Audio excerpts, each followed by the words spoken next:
Okay, good morning, everybody. Welcome to this week's virtual plant clinic.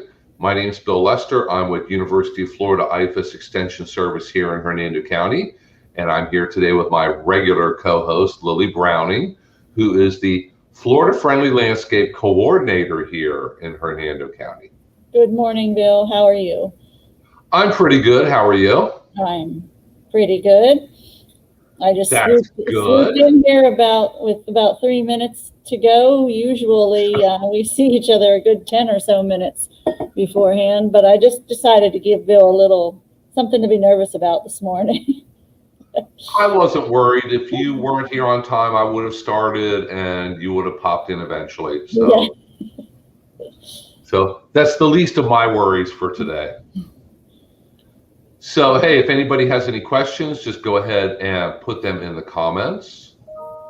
And also, I know that this presentation is broadcast live on YouTube Live and also on our office's, the Hernando County Extension Facebook page and Hernando Extension's Facebook group.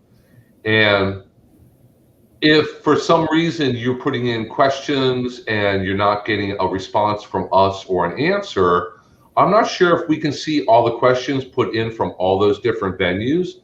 So if you have a question, lawn or garden or tree question or anything, and you want to go ahead and email it to me, please do so, because I have my email open. Let me see. Okay, no picture or question emails there yet. So go ahead and ask your questions in the comments, or go ahead and shoot me an email and send pictures. We'll go ahead and show the pictures and share them with everybody, and we'll try to figure out what your problem is. And if we can't figure it out, we'll find somebody smarter than we are to help figure it out. Good morning, Buddy. Yes, we have Buddy here from the Panhandle and Brenda here. Good morning, Brenda, and Lee's here also. So we got a few people tuning in. Yep. So you and I did a field trip on Monday. Maybe we can talk a little bit about that.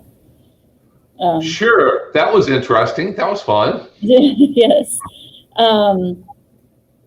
Well, it was a customer of Hernando County Utilities, so I went to go see her because she, was unhappy with her bill, how high her bill was.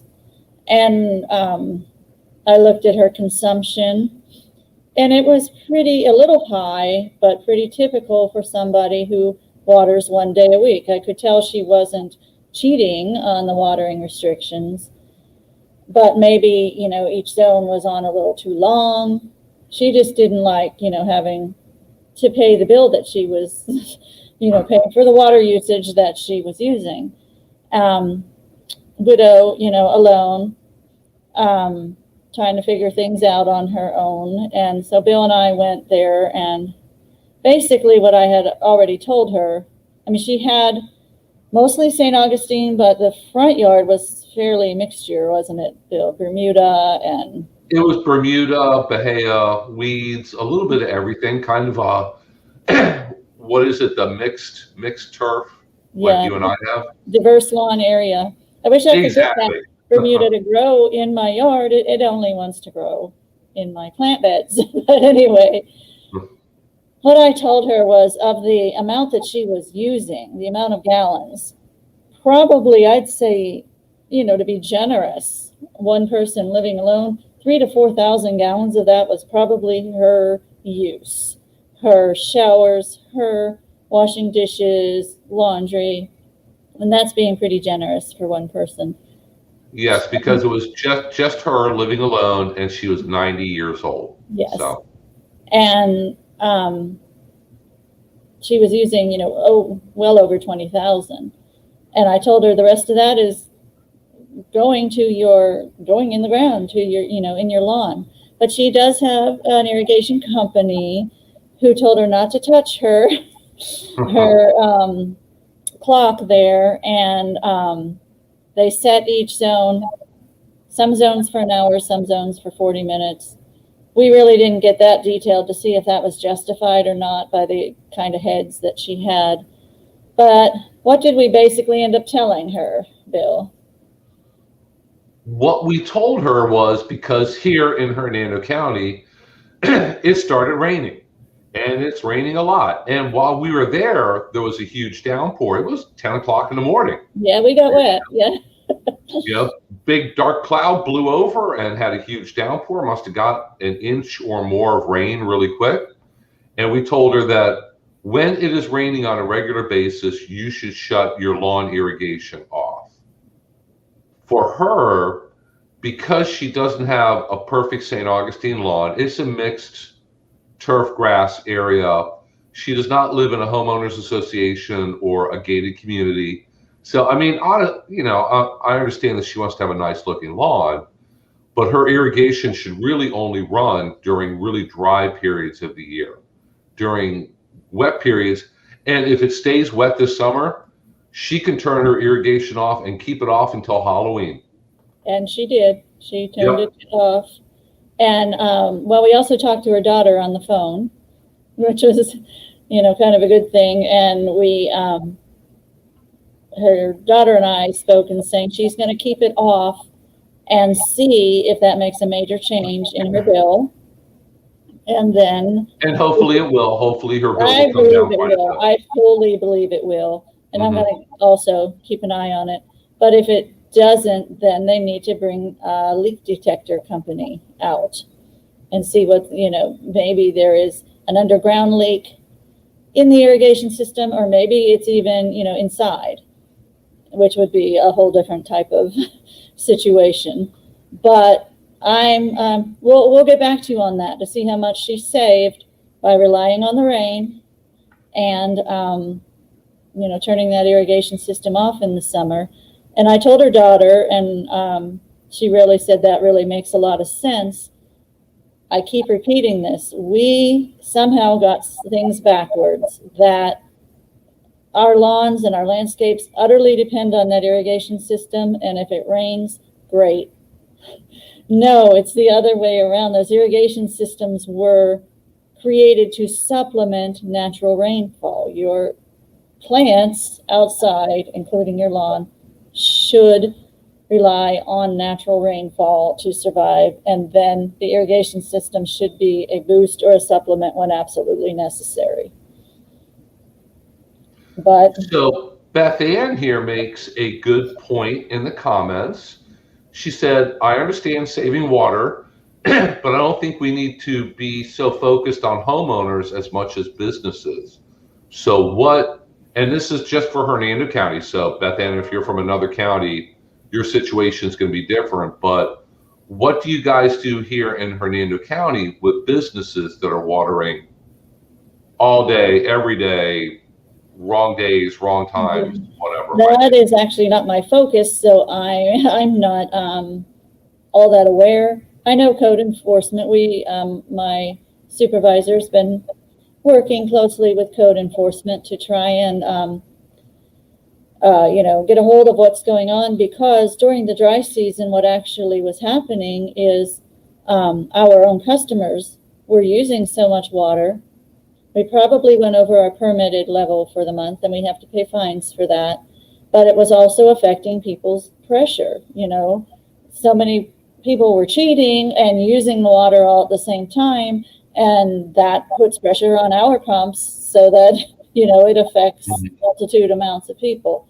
I expect that to level back out now that it is raining.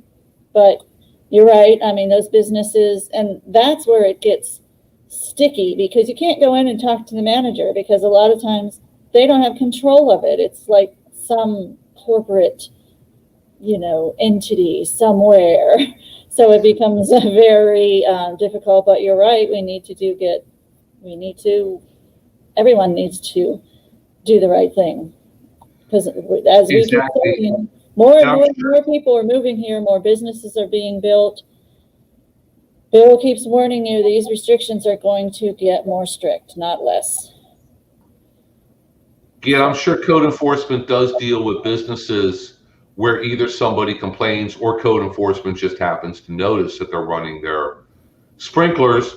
And probably what happens is the people at the business, let's say you go to a fast food restaurant and you see their sprinklers are running at high noon, and they've been running what looks like for hours because there's puddles in the parking lot and everything.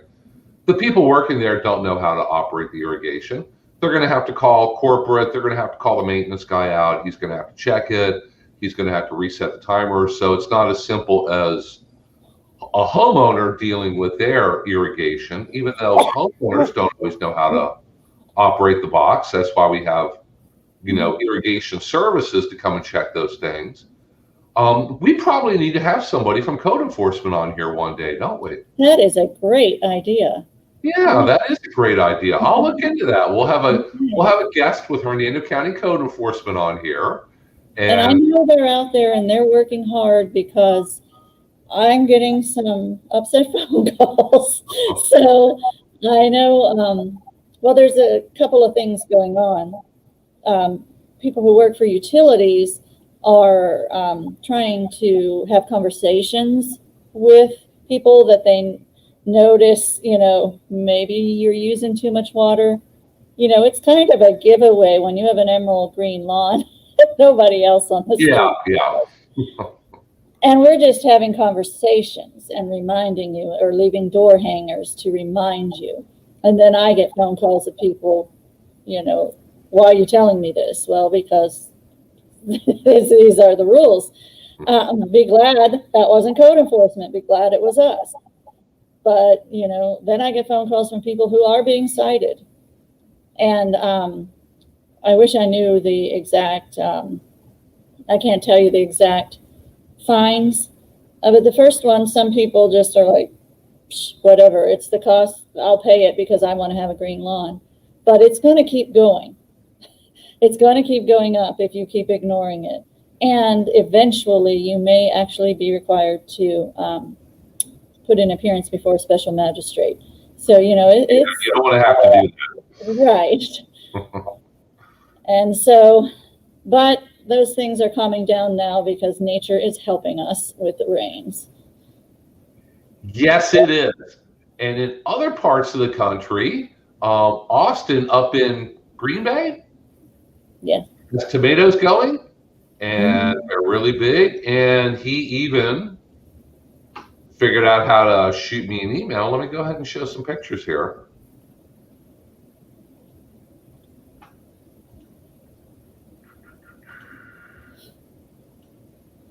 And can you see that okay? Yes. Pretty tomatoes. Yeah, those are some beautiful, healthy tomato plants up there in Wisconsin. And they look great. Now, if you're here in Hernando County, Florida, or really anywhere in Florida at this point, and you're growing tomatoes, my guess is they don't look quite this good at this point, because now, this time of year, there we go. We are at the very end of spring tomato season. Hopefully you planted tomatoes early in the spring, started transplants very early if you start your own from seed, got them out in the garden by March 1st, maybe March 15th at the latest, and you have gotten lots and lots of tomatoes off of them.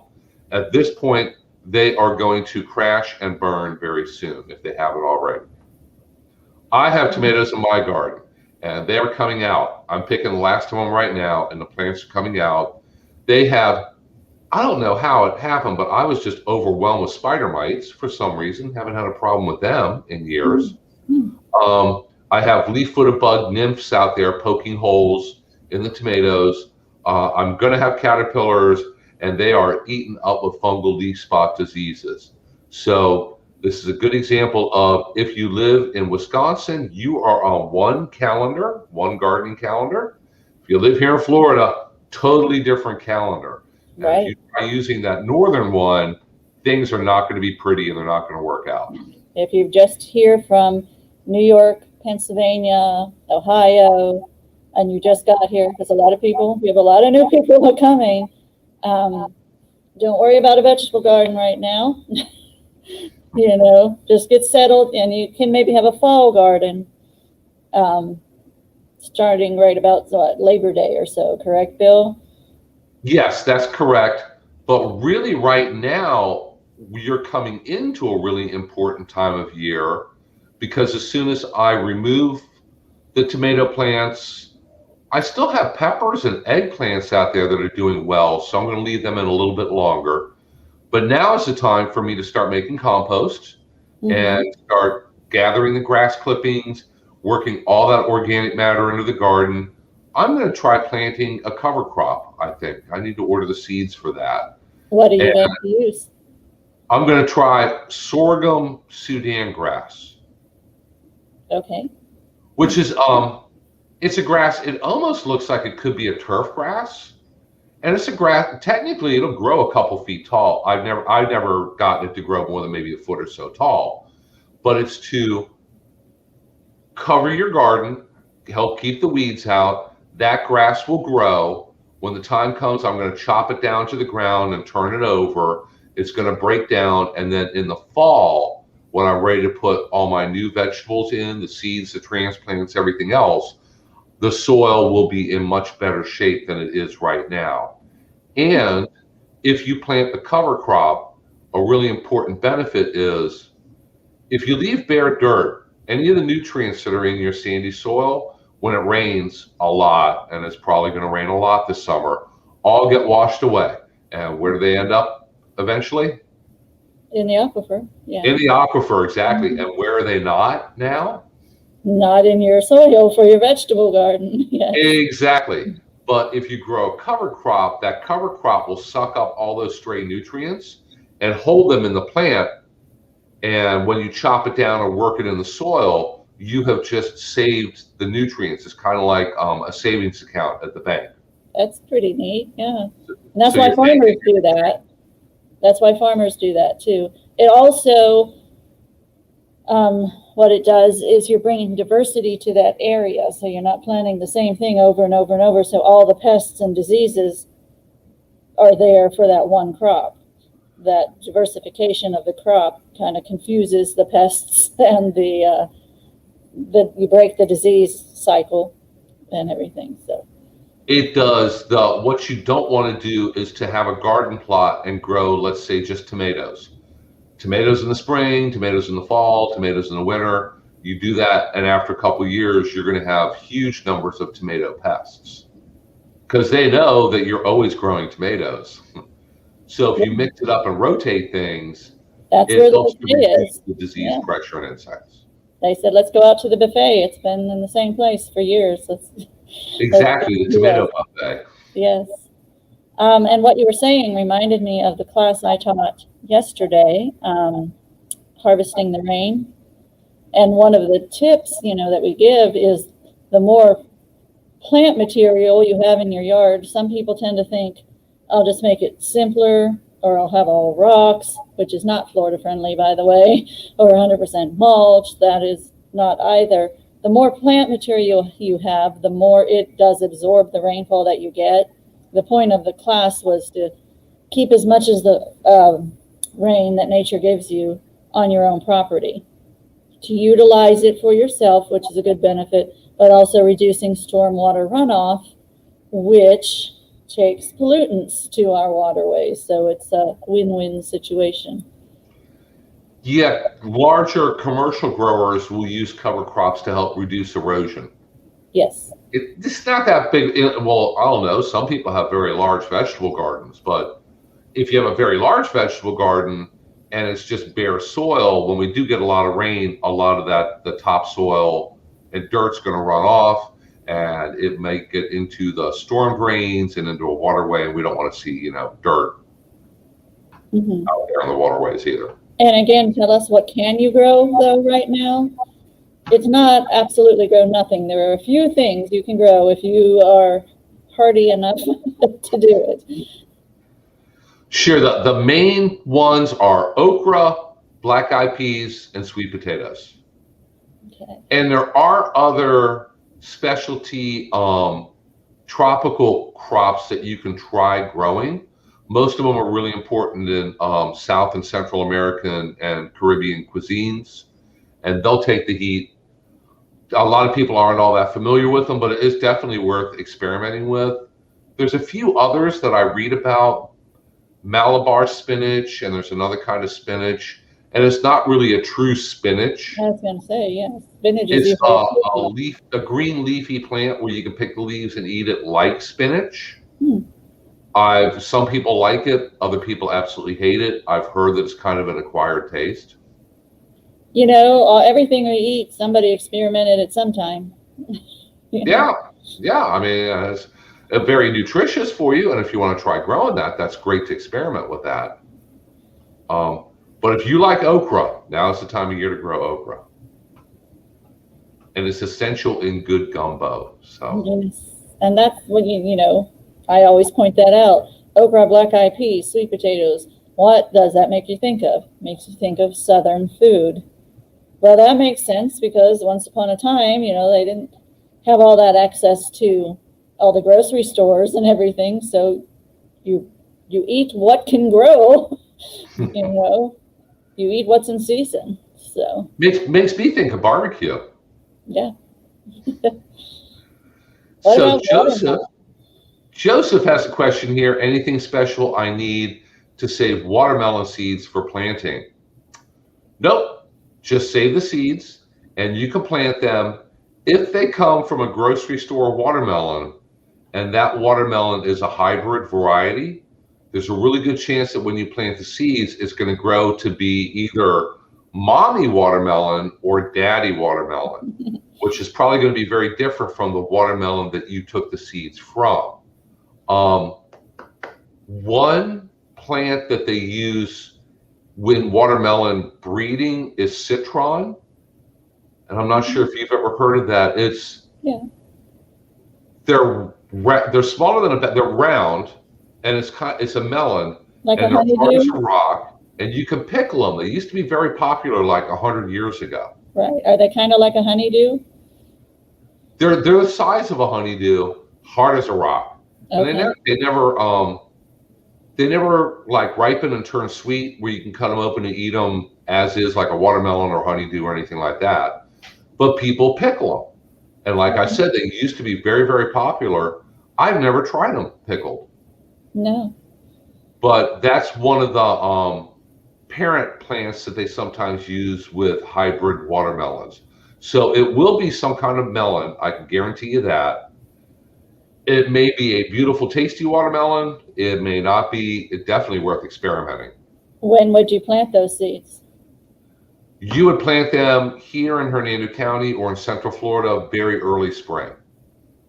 As early in the spring as you can get them out. Generally, March 1st is usually safe. How would you keep the seeds? Just dry them off, rinse them off, dry them off really, really well, and keep them ideally in a paper bag in a cool, dark place, like in a closet in your house. Okay. That's where I keep all my vegetable seeds, in the closet in the spare bedroom. So you can't just have a watermelon seed spitting contest and grow watermelons? If you just start throwing or spitting the seeds outdoors, they'll probably come up this summer.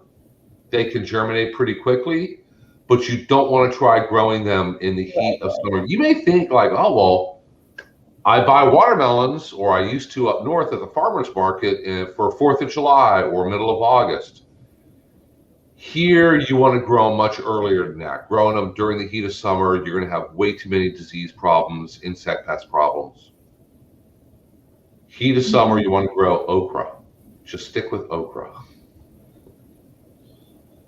Okra and sweet potatoes. And exactly. Black-eyed peas. And we had a class a while back on how to grow sweet potatoes, and they are very, very easy to grow. Very few pest problems. They have a few, but not many. And see, I'm not the only one that likes okra. Kimberly likes okra too, so. Depends on how you cook it, I guess. I don't know anyone who boil the okra. You don't want to just steam it or boil it. I mean, some people do boil it, or you can put it in with stewed tomatoes. That's a northern thing. You probably had that in Pennsylvania. Yeah. Kimberly only likes them fried. There you go. Fried is very good. In gumbo, and now we have all these, what are they? In the in the Instapots, the fryers, that you use less oil and all of that. You can fry it in a healthy way. Somebody try air frying it and let us know how it turned out. Thank you for getting those words from me. The healthier choice. Yes. So going back to cover crops, Susan, I just read an article just this morning about how South Florida growers are using cover crops and are getting really, really good results with them. And the county extension director, I believe in Hendry County, wrote the article, and I was going to get a hold of him to have him teach a class soon, within the next couple weeks to month or so, on cover crops, because it's something that home vegetable gardeners can do and really, really helps to build up your soil long term. And during the summer, when you can't grow a whole lot successfully other than okra, it's a really good time to put in a cover crop. You really don't want to abandon your garden and just let the weeds take over, because you will hate yourself in the fall when you have to pull those weeds out. I've been there and done that myself. It's easier to have a cover crop in there to keep the weeds out. But a couple examples of things that work well in the summer is sorghum Sudan grass, which is a type of grass. It's a hybrid grass. Some people use buckwheat, although it may be a little bit too hot here during the summer. Buckwheat will flower, and it has tiny little flowers, and pollinators and beneficial insects absolutely love it. What else can you use? When does alfalfa grow? Is that in the summer? Alfalfa will not grow in Florida. It gets too hot and steamy here. Okay. So maybe up in the Panhandle, the Western Panhandle, they can. If you buy alfalfa, it generally always comes from Kansas. I guess Kansas is perfect for alfalfa, and areas around Kansas out west. About just like Bahia seed or something like that. Sure, throwing in Bahia seed helps, and Bahia seed will help discourage nematodes. Also, they generally don't like Bahia. And another one you can grow is different varieties of black-eyed peas, which you could grow to flower and make black-eyed peas, and you pick them and eat them, or you grow the black-eyed peas as a cover crop, and when it gets to the point where over 50% of them are flowering, chop them down and turn them under. It is a fantastic soil amendment to help build up the organic matter in your garden. And they are legumes, so therefore they add nitrogen for free. Yes. If they are nitrogen fixers in the soil. Can you explain what that means? Sure. Some plants will do what they call they fix nitrogen. About 70% of the air around us is nitrogen, but it's N2. It's two nitrogen atoms bound together in a triple chemical bond. Triple bonds are really, really hard to break. One thing that does break them is lightning. So when we have a lightning storm and lightning goes through the sky, it breaks some of the atmospheric nitrogen into individual atoms, and they sprinkle down onto the ground with the rain. Do you ever wonder why the trees in the forest and all the weeds alongside of the highway grow so well and so green? And we don't fertilize them. It's because that natural nitrogen, which adds a good amount of nitrogen per acre. Other ways to add nitrogen is you can use commercial fertilizers, which uses that atmospheric nitrogen, and it's broken with the use of methane, and they burn it and they make it that way. Or some plants have a beneficial relationship with soil bacteria, and it generally happens with legumes or things in the bean family.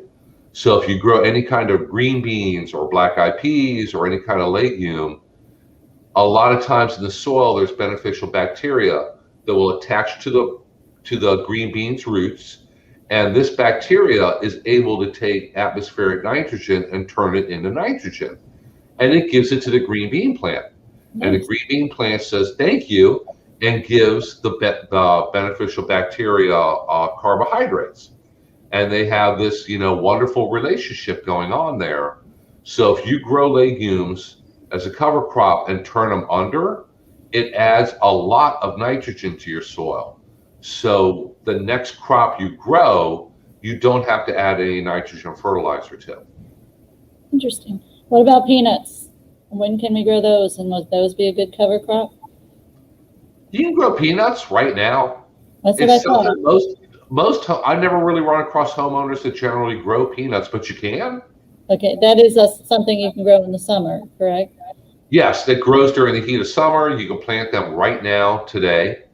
I thought so because I'm remembering back 43 or so years ago when we moved here, my sister had a farm, and I remember her husband at the time making me harvest some peanuts. And it was really, really, really, really hot when we were doing that. So. Yes, and when you harvest them, there's a lot of plant matter above the ground, and all you're taking is the peanuts that are growing underground. So when you harvest peanuts, you end up with lots and lots of plant matter left over.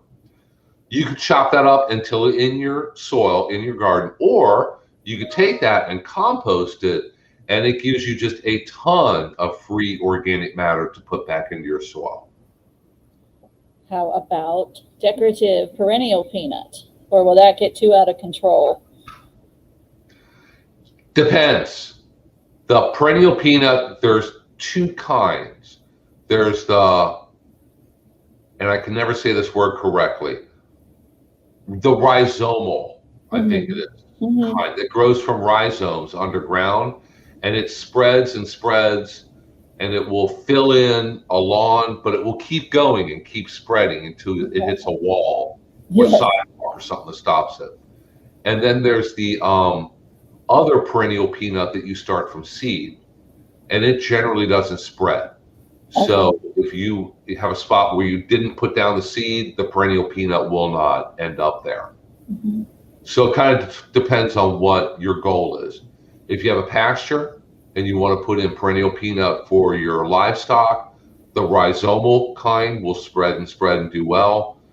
If you just want to fill in a small lawn area, you may want to stick with the seed one, because people will put in the rhizomal one and then call and complain that it's in my flower beds, it's in my backyard, it's all over the neighborhood now. Hey, it grows, it spreads. Yes. You could grow, that's not going to make a really good cover crop, but if you have it growing in your yard, it does have to be cut twice a year. You can run a lawnmower over it and bag the clippings, and that is all fantastic for your compost pile. So Lee grows okra and cooks them with onions and tomatoes. I've tried that before. I like that. That's really good. That's good, yeah. We seem to keep going back to training recipes on here. I will plan on having a cooking special sometime really soon. Yes. And I know just the person to invite to share some healthy recipes and healthy cooking tips on what you could do with these different summer vegetables. So don't let me forget that one, Lily. We're going to do that. All right. And Susan, like I said, follow us on Facebook. I am going to have a class on cover crops with experts, and it's something that home gardeners don't think about a whole lot, but if you do it, you can get really, really good benefits from it long term. So you would rather do that than solarize your garden? You could do both if you start early and keep it going until late. You have to keep the plastic on at least 4 weeks to get good benefits from solarizing. So if you look at from June 15th to August 15th, that's probably enough time to solarize and squeeze in a cover crop also. Okay. And what is the purpose of solarizing?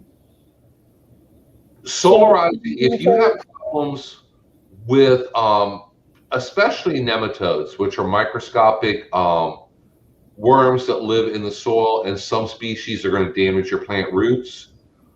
You can solarize, which is where you clean everything out of your garden and just bare dirt, pull up all the weeds, turn the chopped up plant matter under deeply, moisten the soil, and then cover it with clear plastic. And you need to use the thicker is better. I think 4 or 5 mil. I think 5 mil plastic is best. And you can get that at big box stores. Look for the clear plastic that they use to cover cement to protect it from the rain after they pour like a concrete driveway. They have it there in big sheets. And I was about to say it's not that expensive, but it probably is. Everything is now, yes. Probably not as expensive as plywood, but I'm sure the price has gone up like everything else. So cover it with clear plastic, and what happens is during the day when it gets really sunny and hot, the sun shines through the plastic and heats up the soil, and it drives away and kills nematodes. Doesn't kill them all, but it does drive them away. They don't like it. It kills weed seeds. It kills bad bacteria that maybe you're having problems with in certain crops, and it kills fungal spores also, but only a couple inches deep, because the deeper you go, the lower that temperature is. But it'll heat the surface of the soil up to 160 or so, and helps to sterilize your soil. You have to do that for at least 4 weeks. Longer is better, but after 4 weeks, you can pull the plastic off, mix in some compost, and then you're good to plant. Okay. So here, I got a question for you, Lily, because you probably know more about indoor plants than I do. Not really. So Austin wants to know, if I grew indoor plants, what plants do you recommend for an indoor pot? What's best to grow? I'm not all that of an expert on houseplants either, but there are a lot of things that we can grow in our yards that Austin would have to grow inside, at least having in a pot and bring inside. I notice what's happening up north is a lot of people are really pushing the zones. And there's a photographer I watch in the Pittsburgh area. She walks around taking pictures of what she calls zone pushers. They've got palm trees and everything going on there, but hopefully most of them are in pots because you're going to have to bring them in. Pothos is a great idea. I still have some of my mother's, in various, I have, the Swedish ivy. That was my mother's in various pots all around. You can't really, that's a good question. Is he talking about something edible inside or just a house plant? Yeah, we do need to. One thing I can think of that you could probably grow inside would be turmeric, because it is a ginger. You have to get the right kind of ginger, because there's thousands of different varieties of gingers out there, and definitely not all of them are edible. They're probably not poisonous, but you don't want to grow a ginger and have it taste absolutely awful. But turmeric is a ginger, and it grows into a fairly attractive plant, and I believe it flowers also. How do you then turn, what does the fruit look like? How does it become the powder that we are familiar with? Oh, it's from the root. So if you start a little small one in a large enough pot, it will grow and the root gets bigger. And then once a year, generally fall-ish, dig it up, and hopefully you have a bunch of large roots. You can harvest some to eat and keep some smaller ones to replant, so you can keep the whole process going. And those large roots, and you probably want to double check online or look up some University of Florida information. Those roots, I believe that you peel them, and it's a yellow root, and you can grind it, dry it, and grind it, and that's where they get turmeric powder from. So it's probably mostly herbs that you would suggest inside, or is there any kind of fruiting plants? I wouldn't know if they would really need a really sunny spot, wouldn't they? Yeah, most all fruiting plants need a lot of sun, and that's really hard to achieve indoors.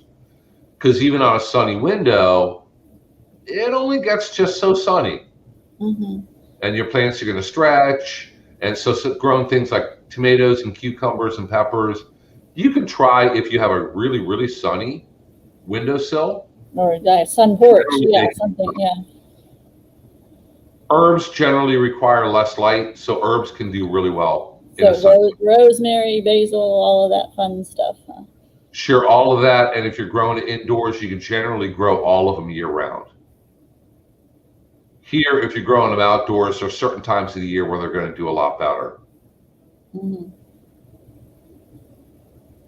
All those different Mediterranean herbs don't do really well during the summer. They kind of decline and tank a little bit. Because they want keep them growing, they'll perk back up in the fall. Right. But summer's really tough.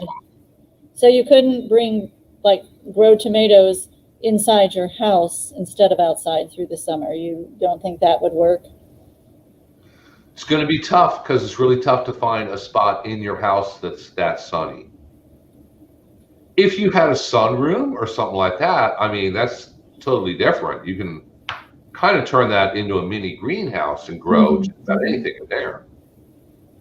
Or if you have a greenhouse attached to your house, and I've seen pictures in magazines of, beautiful setups, that could be a very, very attractive and valuable addition to your house.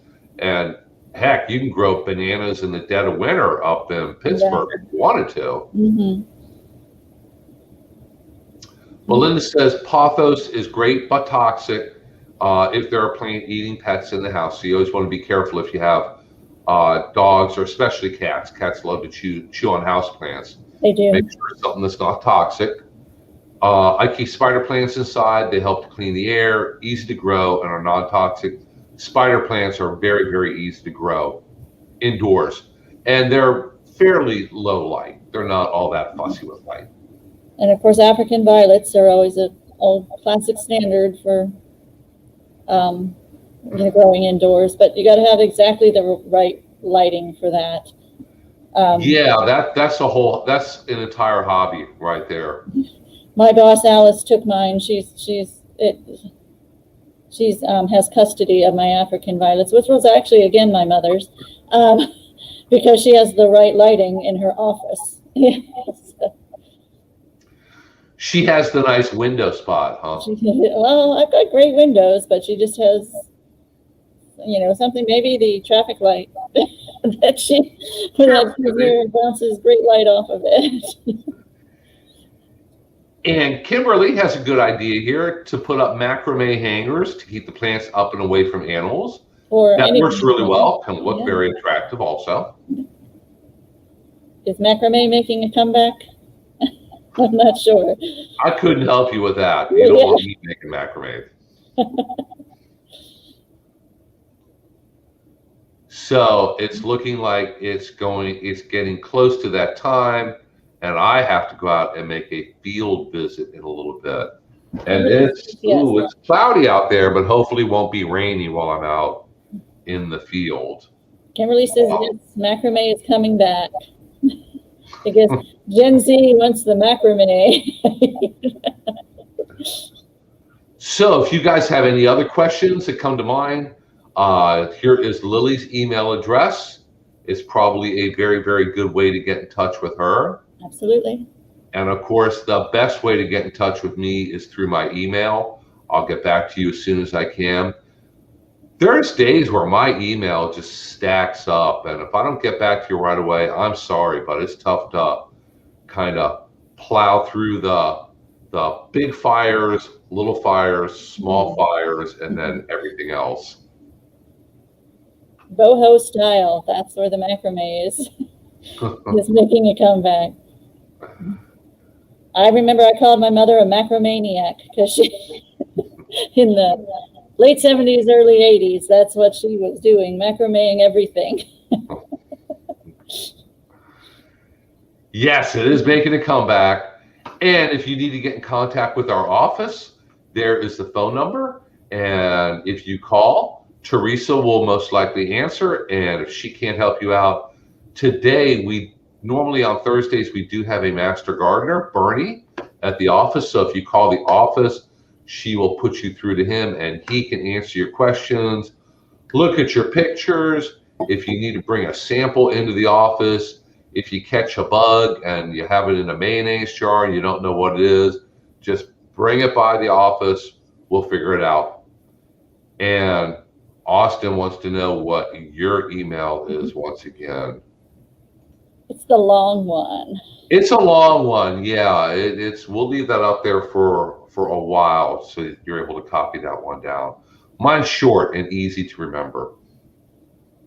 I keep telling you, just be glad they're not using my last name. Even longer. And Lee, thank you so much for tuning in. We really appreciate it. We have a small but loyal following here, so that's really great. Yep. And Monday, stay tuned for Facebook Live, right? Yes, I almost forgot.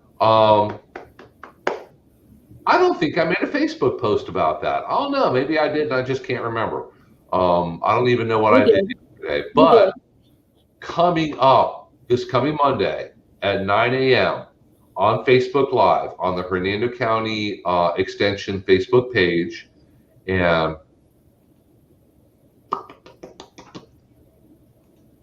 there we go, right there. Our short name is Hernando EXT. At 9 a.m., we're going to have a little Facebook Live tour of the office, or more exactly, the gardens out in front of the office. Because one of our master gardeners, or a number of our master gardeners, are all working together, kind of directed by Master Gardener Alice Smith, who redid the landscaping at our office and put in all native plants. And she's going to go through and show you just how well they're doing.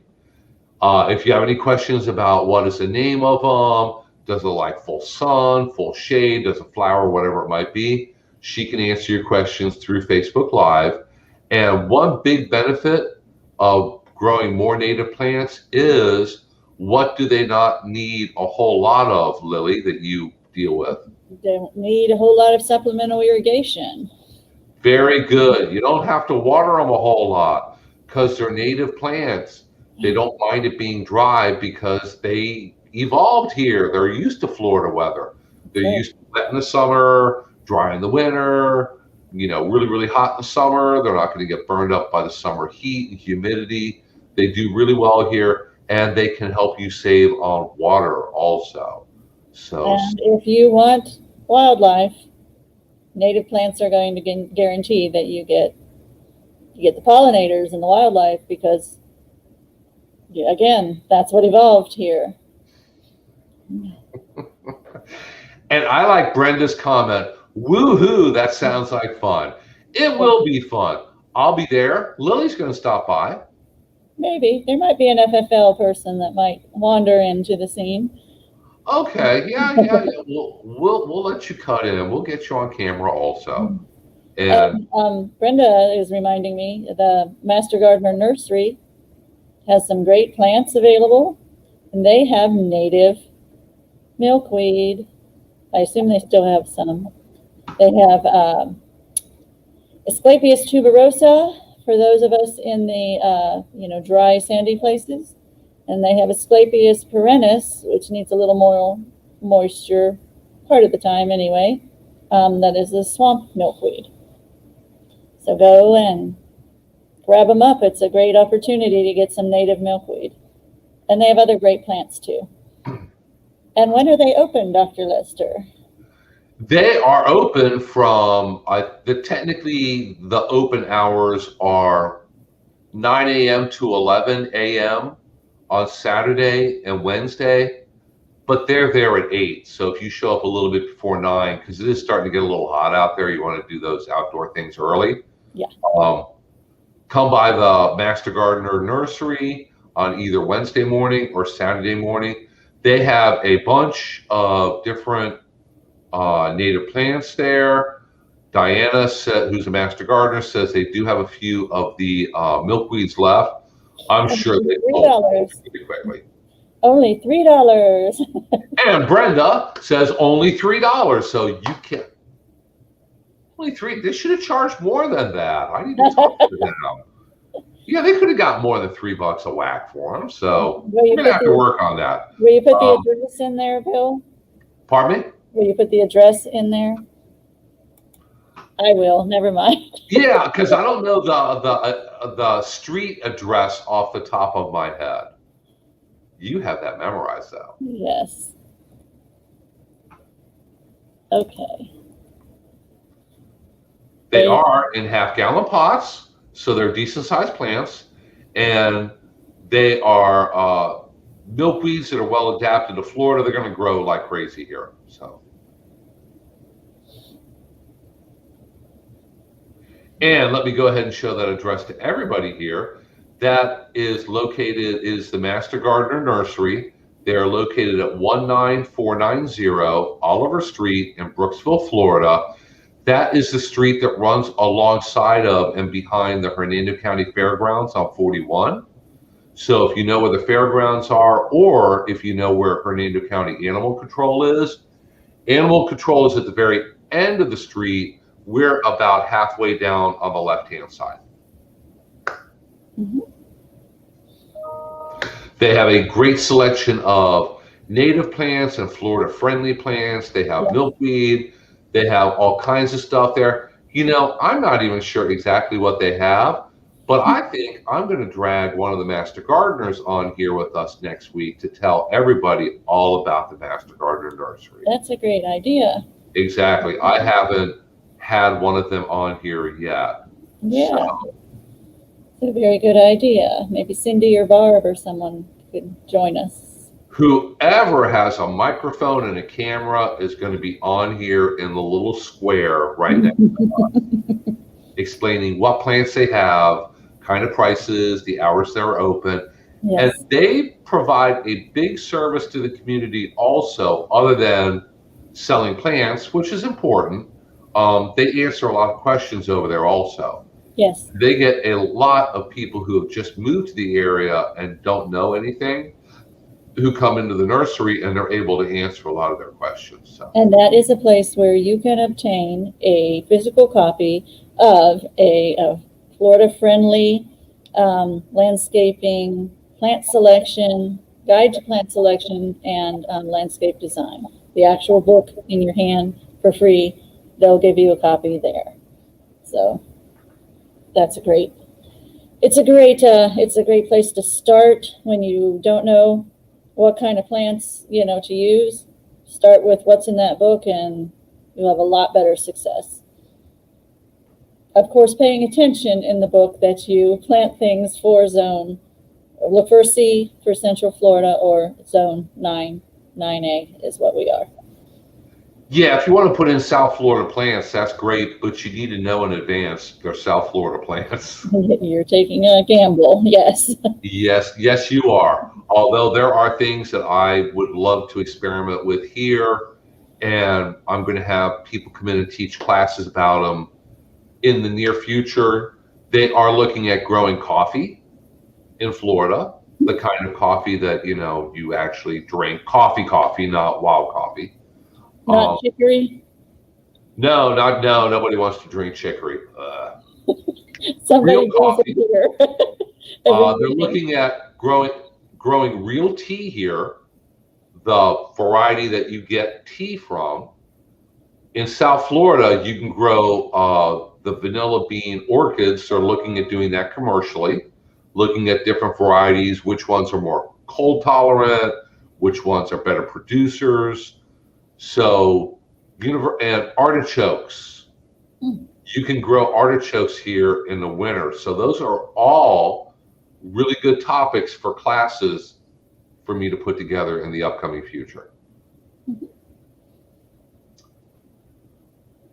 So I think with that, guys, it's about that time, and I need to pull myself together here to head out into the field and get a little fresh air and sunshine and 11 o'clock.